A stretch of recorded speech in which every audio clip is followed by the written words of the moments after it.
യേശു നാമത്തിന് സ്തുതിയുണ്ടാകട്ടെ. മത്തായി 16:26. ഒരുവൻ ലോകം മുഴുവൻ നേടിയാലും സ്വന്തം ആത്മാവിനെ നഷ്ടപ്പെടുത്തിയാൽ അവന് എന്തു പ്രയോജനം? ഒരുവൻ സ്വന്തം ആത്മാവിന് പകരമായി എന്തു കൊടുക്കും? ഞാൻ അതിനു ചുറ്റും അഗ്നി കൊണ്ടുള്ള കോട്ടയായിരിക്കും. ഞാൻ അതിന്റെ മധ്യത്തിൽ അതിന്റെ മഹത്വമായിരിക്കും. കർത്താവ് അരുളിച്ചെയ്യുന്നു. വെളിപാട് 19:1. ഇതിനു ശേഷം സ്വർഗത്തിൽ വലിയ ജനക്കൂട്ടത്തിനേതു പോലുള്ള ശക്തമായ സ്വരം ഞാൻ കേട്ടു. ഹല്ലേലൂയ! രക്ഷയും മഹത്വവും ശക്തിയും നമ്മുടെ ദൈവത്തിൻ്റെതാണ്. 1 ദിനവൃത്താന്തം 4:10. അവൻ ഇസ്രായേലിന്റെ ദൈവത്തോട് പ്രാർത്ഥിച്ചു, ദൈവമേ, അങ്ങ് എന്നെ അനുഗ്രഹിച്ച് എന്റെ അതിരുകൾ വിസ്തൃതമാക്കണമേ. അങ്ങയുടെ കരം എന്നോട് കൂടെ ആയിരിക്കുകയും വിപത്തുകളിൽ എന്നെ കാത്തുകൊള്ളുകയും ചെയ്യണമേ. അവന്റെ പ്രാർത്ഥന ദൈവം കേട്ടു. ഉൽപ്പത്തി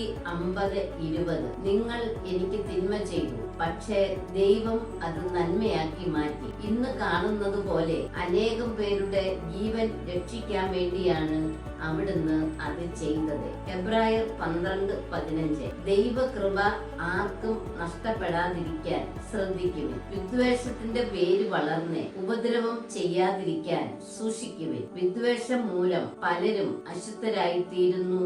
ആമേൻ. ഹല്ലേലൂയ.